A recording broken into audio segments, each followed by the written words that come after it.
Alright guys, from Treasure Hunt I received this study soup, right?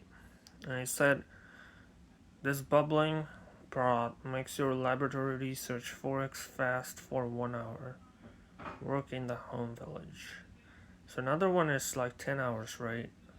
I think this boost, this one is okay. This one is for 1 hour as well, but this one is 24x, and this is 4x, which is very slow. But it is what it is. It's free. I got it from Treasure Hunt. That's all matters to me right now, and that's all I want to say this video. This is a very short tutorial. See you guys in the next video. Now, what am I looking right now? What am I looking at?